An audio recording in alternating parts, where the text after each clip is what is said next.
in Cyprus. Actually, it is the 6th time in my capacity as President of the European Commission. And yes, we had an excellent visit of the College of Commissioners today. Your country stands at the crossroads of continents and cultures, and this gives Cyprus and Cypriots a unique expertise in dialogue, in negotiations and in diplomacy. And these are assets that will matter greatly as your steer of our common agenda in the first half of 2026 is paramount. And as together we navigate in turbulent geopolitical waters, it fits that the motto, the theme of your presidency is an autonomous union open to the world. Concretely, this means that together we will be working on 3 key strands that will strengthen our independence. It is security and defence, it is competitiveness and decarbonisation, and it is democracy and partnerships. So let me shed a light on these 3 working strands. My first point is on security and defence. Last year, at the European level, we have made more progress in defence than in decades before. We have presented the White Paper, we have presented the Readiness Roadmap till 2030, but we have also enabled the Member States to mobilise up to 800 billion euros to make this Readiness Roadmap really happen, so to implement it and to invest in the gaps, the capabilities that we need. And this includes the 150 billion for joint procurement, the SAFE programme. Yesterday we had in the College of Commissioners the first 8 plans, national plans of member states out of 19 member states that have signed up. It was approved in the College, and now it's urgent for the Council to approve these plans to allow fast disbursement. And if things go fast, we could set the record that from the proposal of SAFE in the College till disbursement, we just needed 1 year. That would be fantastic. Closely linked to our work on security and defence is Ukraine. Peace talks are ongoing. At the same time, Russia continues its brutal shelling. This is the moment to keep our support strong and sustained so we can put Ukraine in a position of strength on the battlefield, but also at the negotiation table. And your presidency will have the key role to play to ensure a swift agreement between Council and Parliament on the 90 billion loan we have agreed on, or we have proposed yesterday, the legal proposal in the College, and we agreed politically on it in December in the European Council. At the same time, we're working with the United States and other partners on the so-called prosperity pillar for Ukraine, for a future peace agreement, how to recover the Ukrainian economy. And here let me underline that the central role that Ukraine's accession to the European Union plays. We have seen by experience that with accession to the European Union, a huge boost in economic growth happened. Poland is an example. Since accession to the European Union, Poland doubled its economic size because of access to the single market. So accession is both a key security guarantee in its own right for Ukraine, but also the essential engine for future growth and prosperity of Ukraine. The needs right now are immense, but our track record is also impressive. If you look at what the European Union has provided steadily during those last 4 years of Russian war in Ukraine, it's now up to 193 billion euros since the beginning of the war. And we can build on the instruments that we have created to make sure that this money is swiftly transferred to Ukraine under conditions that are held for the investment in Ukraine. So, in general, it is time for a new European approach to that. And in the environment that we have right now, and security and defence, we have decided that it is also time during your presidency to come with a new European security strategy. My second point is on a competitive European Union, because only if we are economically strong we can secure our independence. And let me start with innovation. Our hallmark is the freedom of science and research that is guaranteed in Europe. And that is why we launched the Choose Europe programme last May. During your presidency, we will organise a follow-up conference of Choose Europe in May. The beating heart, of course, of our economy is the single market, as you know. We will present the 28th regime package to support innovative companies so that they have only one single and simple set of rules to operate within the European Union, a reduction of bureaucratic burden and more speed in the growth of companies, innovative companies within the European single market. But as important as the single market is a deep and liquid capital market, we have presented ambitious files on the Savings and Investments Union, which now need to make significant progress during your presidency. As you know, if we look at the competitiveness of the European Union, besides the single market, the Savings and Investment Union, the reduction of bureaucratic burden, the access of innovative companies to the single market rapidly, another point that is crucial is to tackle high energy prices. Several key proposals are already on the table of the co-legislators, and you will be working on the grids package and the permitting package, for example. Now, finally, we will continue with our work on simplification and burden reduction. You know that 10 omnibuses are on their way, but they all have to reach their destination, so we count on you here in the Council presidency. If these omnibuses are finally agreed, this means 12 billion euros burden reduction for our economy every year.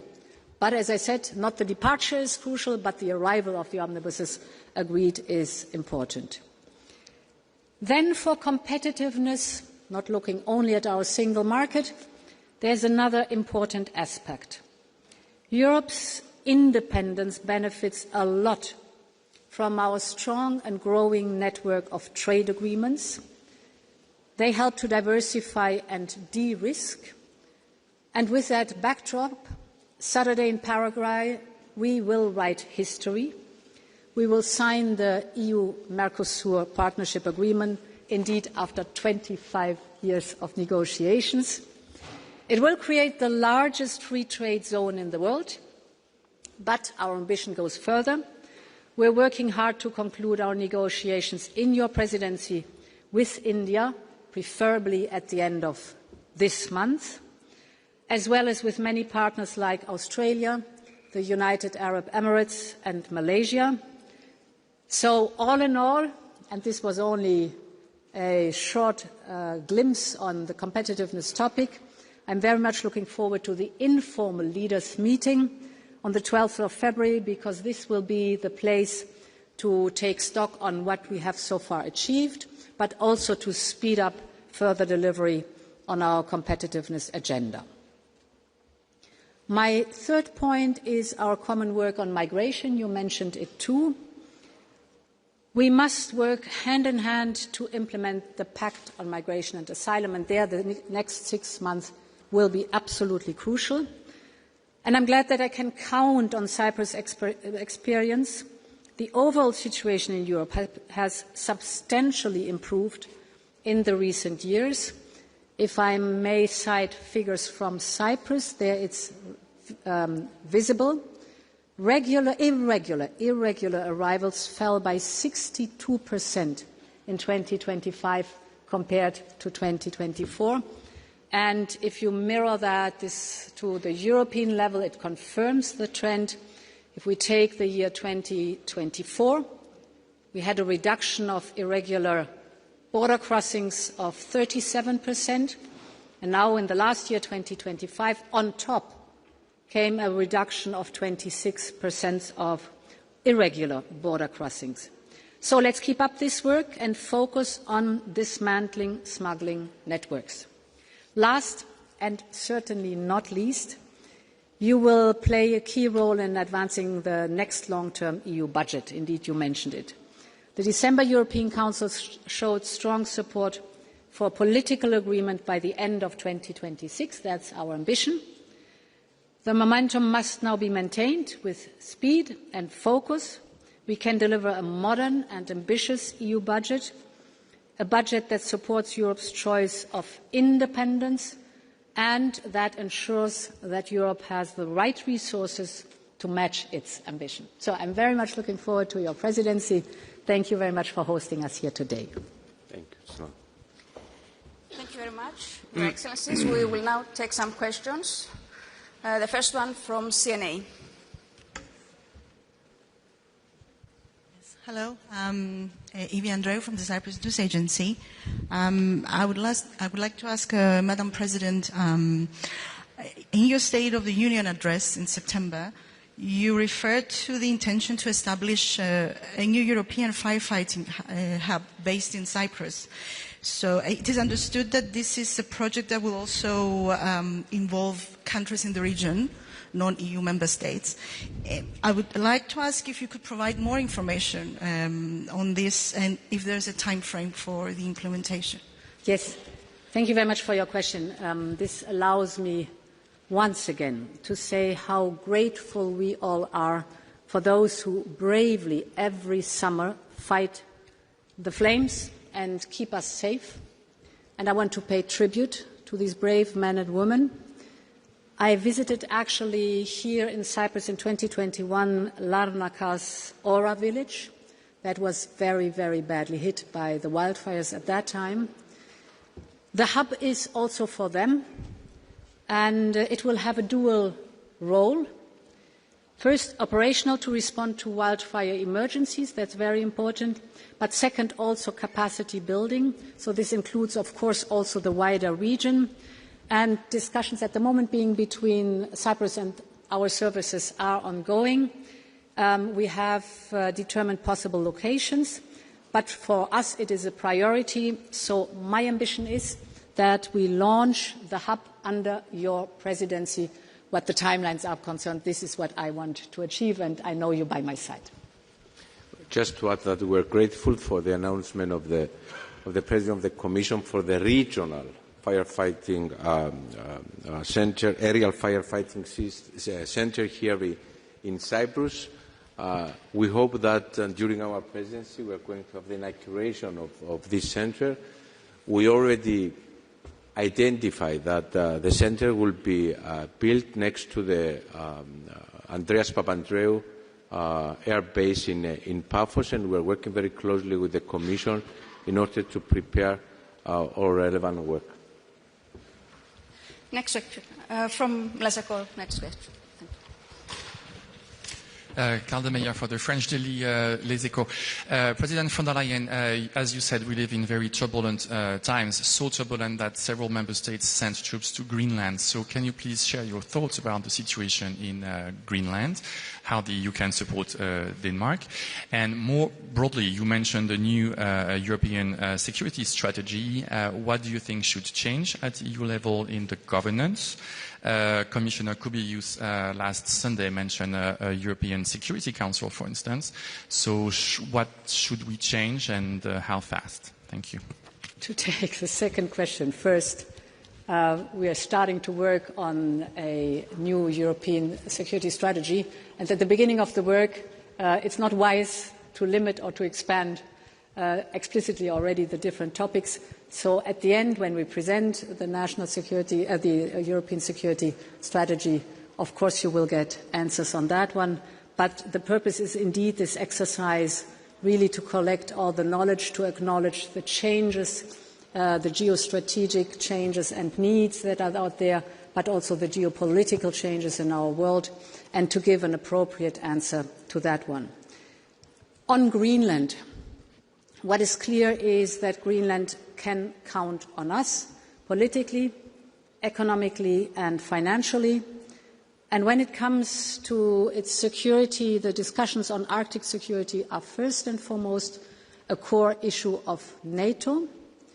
But I also want to emphasize that it is the Arctic and Arctic security, both topics, are core topics for the European Union and matter enormously for us.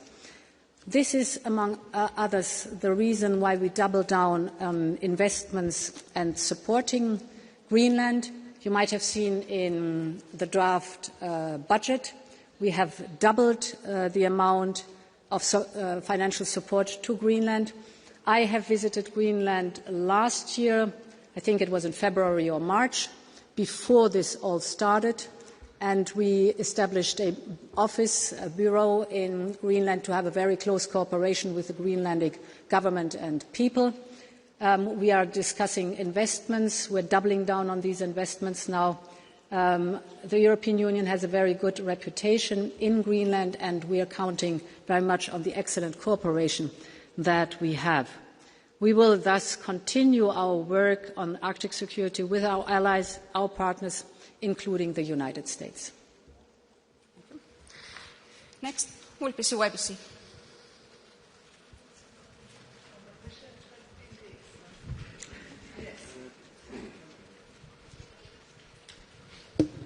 Μαρία Κωνσταντίνου από το Ραδιοφωνικό Ίδρυμα Κύπρου. Καλώς ορίσατε στην Κύπρο. Λοιπόν, εγώ θα ήθελα να σας ρωτήσω, έχουμε ακούσει πάρα πολλές φορές από αξιωματούχους ότι η προτεραιότητα θα είναι η γειτονιά της Κύπρου μας. Πώς σκοπεύετε να προωθήσετε αυτή την προτεραιότητα που αφορεί τη γειτονιά της Κύπρου και κατά πόσο αυτό συνδέεται με πρόσφατες επισκέψεις τόσο των Προέδρων του Ευρωπαϊκού Συμβουλίου και Επιτρόπων στην Ιορδανία, στη Συρία και το Λίβανο. Ευχαριστώ. Should I answer first? Okay. I got the sense of your question, the direction of your question, and indeed, first of all, we have the Pact for the Mediterranean, point number one, for the very first time, and I'm very much looking forward that you will be hosting a meeting of all the countries of the Pact for the Mediterranean, as far as I understand, back-to-back to our informal summit here in Cyprus. We are developing an action plan for the Mediterranean that will be presented in a few weeks. That is very important. And indeed, I have just returned from a trip to Jordan, Syria, and Lebanon. For us, it's important, absolute priority, the stability of the region. Our interests in the Middle East are very clear. It's not only that we do strategic investments to enhance the stability of the countries of the Middle East, but also to boost the prosperity, the economic development. And then there are very concrete proposals, projects we are investing in, be it infrastructure, be it energy, be it security. So the list here is very long.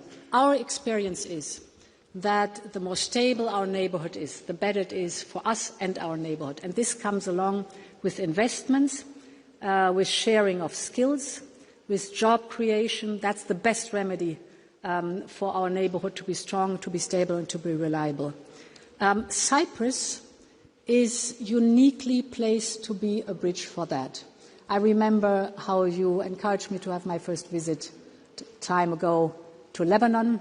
You have very close connection to all your neighbors in the Middle East. So I also know that you are the best possible presidency to take forward a pact for the Mediterranean. And with that, I hand over the answer to you, if I may. Θέλω να προσθέσω ότι υπό την ηγεσία της Προέδρου της Επιτροπής τα τελευταία χρόνια, και είναι κάτι που μας χαροποιεί, βλέπουμε ένα αυξημένο ενδιαφέρον από πλευράς Ευρωπαϊκής Ένωσης για την Επιτροπή. Και αυτό που λέω δεν είναι ευχολόγιο. Το 2024 η Κύπρος αντιμετώπιζε μια σοβαρή κρίση στο μεταναστευτικό και θυμάμαι όταν επικοινώνησα με την Πρόεδρο της Επιτροπής και της ζήτησα να ταξιδέψουμε μαζί στο Λίβανο. Σε λίγες μέρες ήταν στην Κύπρο. Ταξιδέψαμε μαζί στο Λίβανο. Ήταν η πρώτη επίσκεψη Προέδρου της Ευρωπαϊκής Επιτροπής στο Λίβανο. υπό την προεδρία της αγαπητής φίλης Ούρσουλα, είχαμε την στρατηγική συνολική συμφωνία μεταξύ της Ευρωπαϊκής Ένωσης και της Αιγύπτου. Και ταξιδέψαμε μαζί στην Αίγυπτο όταν υπογράφηκε αυτή η σημαντική συμφωνία. Πρόσφατα, τον περασμένο Δεκέμβριο, είχαμε στις Βρυξέλλες την πρώτη σύνοδο κορυφής που έγινε ποτέ ανάμεσα στην Ευρωπαϊκή Ένωση και την Αίγυπτο. Πριν λίγες μέρες είχαμε για πρώτη φορά, ήταν η πρώτη φορά που έγινε, σύνοδος κορυφής ανάμεσα στην Ευρωπαϊκή Ένωση και την Ιορδανία. Την προηγούμενη εβδομάδα η πρόεδρος της Επιτροπής ήταν στην Ιορδανία, στο Λίβανο, στη Συρία. Όπως ανέφερε προηγουμένως η πρόεδρος της Επιτροπής, βρίσκεται σε εξέλιξη διαπραγματεύσεις για εμπορική συμφωνία με τα Ηνωμένα Αραβικά Εμιράτα, μια ιδιαίτερα σημαντική εξέλιξη. Να σας θυμίσω ότι στη νέα Επιτροπή, με απόφαση της Προέδρου, έχουμε Επίτροπο για τη Μεσόγειο, που είναι ιδιαίτερα σημαντικό. Ήταν κάτι που ως κράτος της περιοχής είχαμε εισηγηθεί. Και το πιο σημαντικό, κατά τη διάρκεια του άτυπου Ευρωπαϊκού Συμβουλίου θα γίνει η παρουσίαση του Συμφώνου για τη Μετανάστευση, όπου για πρώτη φορά θα παρουσιαστούν συγκεκριμένα projects της Ευρωπαϊκής Ένωσης στις χώρες της περιοχής, project που αφορούν θέματα ενέργειας, υποδομών, παιδείας, υγείας και ούτω καθεξής. Και θεωρούμε ότι η Προεδρία μας είναι μια πολύ καλή ευκαιρία να ενισχύσουμε ακόμη περισσότερο τη σημαντική δουλειά που γίνεται τα τελευταία χρόνια από την Επιτροπή. And the last question from DPA in the back.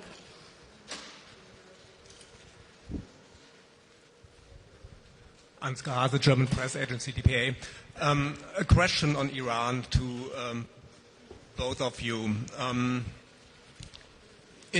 From your point of view, what concrete steps can the European Union take to support people in Iran? And I mean beyond listing some more officials under the human rights sanction regime. And in connection with this, do you expect the US or Israel to intervene militarily to support the people in Iran? And would you endorse it?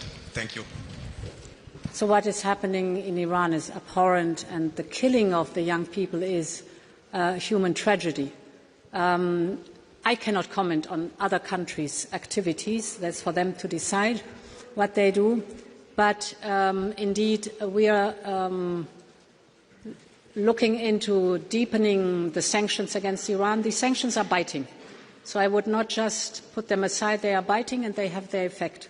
They are weakening the regime, and the sanctions help to push forward that this regime comes to an end and that there is a change. It is in the very end the people of Iran who are bravely fighting for a change. They have our full support. They have our full political support. They ask us also to list not only, as we've done, the Islamic Revolutionary Guard, but also others that are responsible for the atrocities. They are asking us to list them, and I can fully understand with what is happening in Iran that this is something of importance, and yes, we will do so. Thank you very much, Mr. President, Madam President. We conclude the press conference now. Please remain seated until the two presidents have exited the room. Thank you very much. Thank you.